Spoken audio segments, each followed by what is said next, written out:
अस्सलाम वालेकुम, मैं हूं दीन इम्तियाज़ और आप देख रहे हैं तख्ती ऑनलाइन। एयरबस जो कि एक हवाई कंपनी है, हवाई जहाज़ चलाती है, उनके जहाज़ों के इंजन आहिस्ता आहिस्ता भारी होते जा रहे हैं, जिसकी वजह से उनके इंजन्स की एफिशिएंसी कम होती जा रही है। एयरबस ने सोचा कि क्यों ना इन इंजन्स में ऐसी मॉडिफिकेशंस की जाएं जिससे इनका वज़न भी कम हो और इनकी एफिशिएंसी भी बढ़े। इन इंजन्स की एक खसूसियत ये है कि इन्होंने एटमॉस्फेयर से बाहर से हवा लेनी है और उसे आगे फ्यूल के साथ मिक्स करके जलाना है और एनर्जी हासिल करनी है।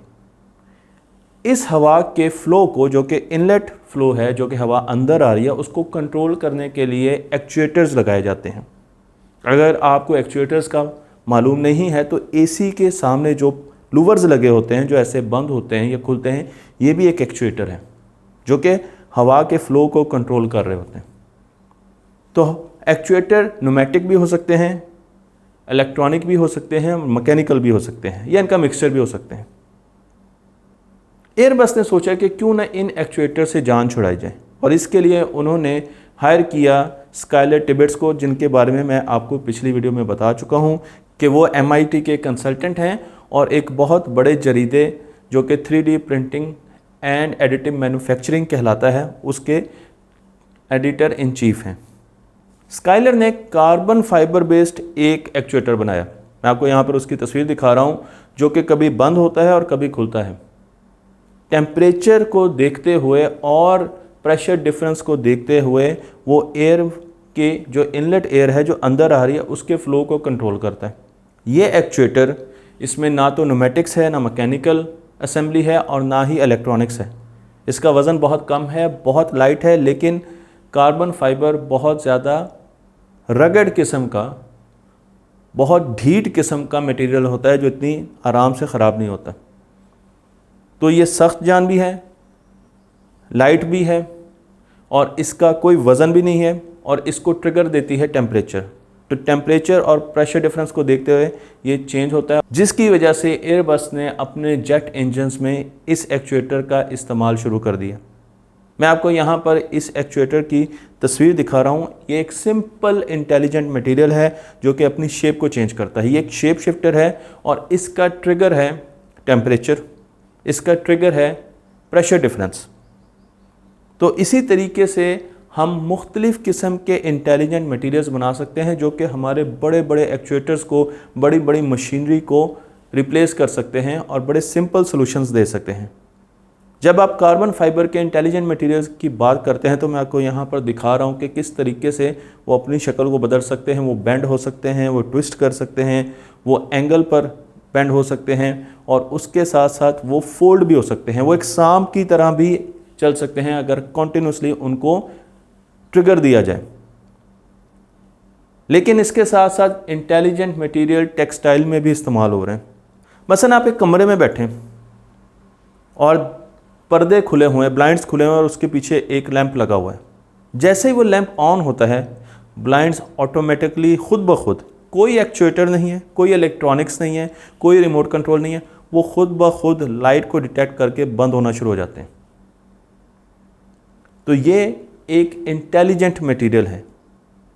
इसी किस्म की एप्लीकेशंस हम यूज़ करने जा रहे हैं टेक्सटाइल में भी। तो मैं आपको यहाँ पर एक्टिव टेक्सटाइल दिखा रहा हूँ जो कि अपने डिसीजंस खुद करती है ट्रिगर को बेस करते हुए। इस टेक्सटाइल पर नाइकॉन भी काम कर रहा है और इस टेक्सटाइल पर लिवाइस और बड़े बड़े ब्रांड्स काम कर रहे हैं और फ्यूचर में आप ऐसी टेक्सटाइल देखने जा रहे हैं। तो अगर सपोज़ आपने ऐसी टेक्सटाइल बनानी है जो कि इंटेलिजेंट हो, तो उसका जो सिंपल तरीका हमें MIT ने बताया है वो ये है कि एक फ्रेम जिस पर पुराने ज़माने में कढ़ाई की जाती है, उसके ऊपर आप एक कपड़े को जिसका साइज़ छोटा है उसको स्ट्रेच करके पूरा ऊपर लें। जब वो पूरा ऊपर आया तो अब आपने एक पॉलीमर से, प्लास्टिक से, रबर से, स्पेशल मटेरियल्स होते हैं पॉलीमर से, उसके ऊपर कढ़ाई करनी है। ये मैं आपको समझाने के लिए बता रहा हूँ। तो एक सेकंड लेयर आ गई ऊपर। पहले उस कपड़े की लेयर है और उसके ऊपर जो कशीदाकारी कर रहे हैं, जो डिज़ाइनिंग कर रहे हैं, वो हम पेंट से भी कर सकते हैं, वो हम स्प्रे से भी कर सकते हैं, वो हम स्विंग से भी कर सकते हैं, वो हम प्रिंटिंग से भी कर सकते हैं। तो हमने उसके ऊपर एक और मटेरियल चस्पा कर दिया, इसलिए इसे मल्टी मटेरियल फैब्रिक कहा जाता है। अब क्योंकि वो बहुत ज़्यादा स्ट्रेच है तो उसमें पोटेंशियल एनर्जी स्टोर हो रही है। आपने वो डिज़ाइन बनाया और डिज़ाइन बनाने के बाद उस डिज़ाइन को काट लिया। तो जब आपने उस डिज़ाइन को काटा तो वो एक चिप्स की शक्ल की तस्वीर में आपको यहाँ पर दिखा रहा हूँ। अब देखें कि ये 3D शेप बन चुकी है। आपने कर्व भी दे दिया इसको और ये 3D शेप बन चुकी है और परमानेंट शेप है। यानी ये ऐसी शेप नहीं है जो कि खुद ब खुद वापस अपनी ओरिजिनल कंडीशन में चली जाए। इसी चीज़ को देखते हुए अब हम जूते ऐसे डिज़ाइन करने जा रहे हैं जो कि एक पूरा हमारे पास एक शीट होगी रबर की और उसके अंदर जूते का डिज़ाइन बना होगा। मैं आपको इस जूते का डिज़ाइन यहाँ पर दिखा भी रहा हूँ। तो आप देख सकते हैं कि ये जूता जब मैं इसको कट करूँगा तो अपने आप जब इस पूरे शीट से, कपड़े की शीट से बाहर निकलेगा तो जूते की शक्ल ले लेगा। ये बड़ी अजीब सी बात लगती है लेकिन इस पर बहुत ज़्यादा एक्सपेरिमेंट्स किए जा चुके हैं। अब ये जूता ना इसमें स्टिचिंग हुई है, ना इसमें ग्लू का इस्तेमाल हुआ है, ना इसका हीट ट्रीटमेंट हुआ है और आपके पास पूरा जूता एक पीस में अवेलेबल हो गया। मुस्तकबिल के जूते ऐसे बनने जा रहे हैं जो कि एक्टिव टेक्सटाइल की मदद से बनाए जाएंगे। लेकिन एक्टिव टेक्सटाइल सिर्फ जूतों तक महदूद नहीं रहेगी, वो आपके कपड़ों की तरफ भी आएगी।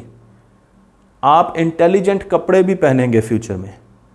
ऐसी टेक्सटाइल पहनेंगे जो कि क्लाइमेट एक्टिव होगी, जो कि आबो हवा को, मौसम को खुद ब खुद रिस्पॉन्ड करेगी।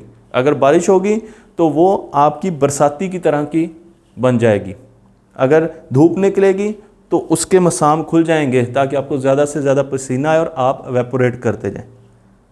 वो अपना रंग खुद ब खुद बदलेगी। मैं आपको यहाँ पर फिल्म दिखा रहा हूँ, आप देख सकते हैं यहाँ पे आपको थिन फिल्म्स नज़र आ रही हैं जो कि रोशनी से या टेम्परेचर से अपनी शक्ल बदल लेती हैं। तो अमूमन एक कपड़ा जिसे आप खींचेंगे एक तरफ से, वो दूसरी डायमेंशन में दूसरी तरफ से कंप्रेस हो जाता है। अगर एक कपड़े को मैं इस तरफ से खींचूं तो वो इस तरफ से कंप्रेस हो जाएगा, अंदर की तरफ आ जाएगा, उसके मसाम छोटे छोटे हो जाएंगे। और अगर मैं उसको इस तरफ से खींचूं तो वो इस तरफ से कंप्रेस हो जाएगा। लेकिन हमने ऐसे मटेरियल से कपड़े बनाए हैं, डिज़ाइन किए हैं, उनका फैब्रिक डिज़ाइन किया है, उनके धागे डिज़ाइन किए हैं और अब उनसे हम टेक्सटाइल बना रहे हैं, उनसे हम ऊन बना रहे हैं जिससे हम आगे जर्सियाँ बनाएंगे, कपड़े बनाएंगे जो कि एग्जॉटिक मटेरियल है। एग्जॉटिक मटेरियल की प्रॉपर्टी ये है कि अगर आप उसको इस तरफ खींचेंगे तो वो इस तरफ को भी एक्सपेंड करेगा। अगर आप उसको इस तरफ कंप्रेस करेंगे ऐसे तो वो इस तरफ को भी कंप्रेस करेगा, जो कि अमूमन मटेरियल की प्रॉपर्टीज़ नहीं होती। लेकिन ये सिंथेटिक मटेरियल है, हमने बनाया है, इंटेलिजेंट मटेरियल है, इसलिए इसकी प्रॉपर्टी आपको दिखा रहा हूँ। तो आप तस्वीर में देख सकते हैं कि किस तरीके से हम एग्जॉटिक मटेरियल्स बना रहे हैं और इन मटेरियल से, एग्जॉटिक मटेरियल से बड़ी बड़ी कंपनियाँ इस वक्त फैब्रिक बना रही हैं। अगर आप गूगल पर इसको सर्च करें तो आपको कई रिसर्च पेपर्स नज़र आएंगे, कई ऐसे इमेजेस नज़र आएंगे एग्जॉटिक मटेरियल्स के जिनसे आगे कपड़े डिज़ाइन हो रहे हैं। लेकिन इनसे कपड़े डिज़ाइन करने का क्या फ़ायदा? सर्दियों में हम बहुत ज़्यादा कपड़े पहनते हैं क्योंकि हम सर्दी बहुत ज़्यादा लगती है। गर्मियों में हम कपड़े पहनते हैं तो हमारी लेयर्स गर्मियों में कम हो जाती हैं और सर्दियों में हम मल्टी लेयर कपड़े पहनते हैं। लेकिन अगर मैं आपको कहूँ कि एक सूट अगर आप पूरा साल पहनना चाहें, गर्मियों में वो ठंडा हो जाए, यानी कि वो आपके टेम्परेचर को, बॉडी टेम्परेचर को मेंटेन करे, और सर्दियों में वो आहिस्ता आहिस्ता गर्म होना शुरू हो जाए और उसका रंग भी बदलता रहे, तो आपकी अलमारी में एक ही किस्म के 10 सूट होंगे जो कि आप बार बार पहनते रहेंगे और वो ही सूट सर्दियों के होंगे, गर्मियों के होंगे, बारिश के होंगे, धूप के होंगे। जब आप बाहर धूप में जाएंगे तो वो कपड़े हल्के रंग के हो सकते हैं। जब आप बाहर से भागते हुए अंदर आ रहे हैं तो अब आपका बॉडी टेम्परेचर बहुत ज़्यादा है। जैसे ही आप एसी वाले कमरे में दाखिल होते हैं तो आपको शॉक लगता है, थर्मल शॉक लगता है। ऐसे कपड़े आपको थर्मल शॉक से बचाएंगे। वो कुछ अरसे के लिए आपके बॉडी टेम्परेचर को मेंटेन रखेंगे, यानी वो थिक हो जाएंगे, मोटे हो जाएंगे और आहिस्ता आहिस्ता आपके बॉडी टेम्परेचर को, चाहे आप ठंडे यख कमरे में भी आ जाएं, आहिस्ता आहिस्ता आपके टेम्परेचर को नीचे लेके आएंगे।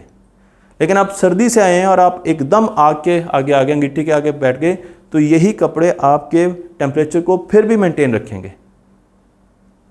तो ऐसे कपड़े जो रंग बदलते हों, जो अपनी हालत बदलते हों, शेप बदलते हों, अपनी थिकनेस मोटाई बदलते हों, उनको हम इंटेलिजेंट कपड़े कहते हैं, जो वेदर को रिस्पॉन्ड करते हैं। और इनको बनाया जा रहा है स्पेशल धागों से, जिसमें मुख्तलिफ़ किस्म के मटेरियल्स डाले जा रहे हैं, पॉलीमर्स डाले जा रहे हैं, जो कि मैं पिछली वीडियो में डिस्कस कर चुका हूँ। तो हम सबसे पहले ग्रैनुलर लेवल पर, छोटे मसामों की लेवल पर काम कर रहे हैं, फिर धागे बना रहे हैं, ऊन बना रहे हैं, और फिर उनसे ऐसे कपड़े बनाए जा रहे हैं। क्योंकि मैं आपको जो तस्वीर दिखा रहा हूँ, आप देख सकते हैं कि एक दिन में हमारे बॉडी का टेम्परेचर किस तरीके से बढ़ता है। कुछ हिस्सों में ज़्यादा टेम्परेचर होता है, कुछ हिस्सों में कम टेम्परेचर होता है, कुछ हिस्सों में पसीना ज़्यादा आता है।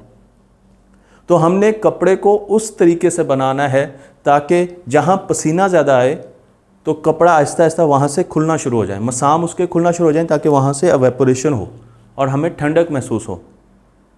जहाँ हमें गर्मी लगे वहाँ पर वो कपड़ा पतला होना शुरू हो जाए, उसकी विड्थ कम शुरू हो जाए। तो उसमें वेंटिलेशन भी होनी चाहिए, उसमें थिकनेस बड़ी या कम होनी चाहिए, और उसमें स्पेसेस भी होनी चाहिए। आप इस एक टी शर्ट में देखें तो आपको ये चीज़ें मुख्तलिफ़ जगहों पर नज़र आ रही हैं। डिज़ाइनिंग में जो हमारी आर्म पिट्स हैं, उसमें हम वेंटिलेशन का ख्याल रखते हैं।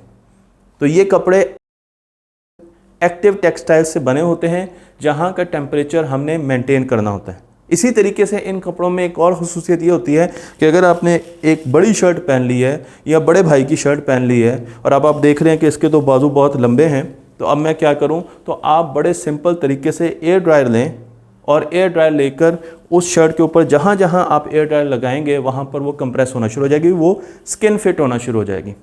आपको यहाँ पर मैं तस्वीर भी दिखा रहा हूँ, और आप सेल्फ असेंबली लैब की वेबसाइट पर जाकर ये वीडियोस खुद भी देख सकते हैं। तो इस तरीके से वो कपड़े आपकी बॉडी के साथ स्किन फिट हो जाएंगे, आपको फ्यूचर में फिटिंग का भी इशू नहीं होगा। तो आपके टेम्परेचर भी कंट्रोल कर रहे हैं, वेदर को भी रिस्पॉन्स दे रहे हैं, किस किस्म का वेदर है, और इसी तरीके से फिटिंग का भी ख्याल कर रहे हैं।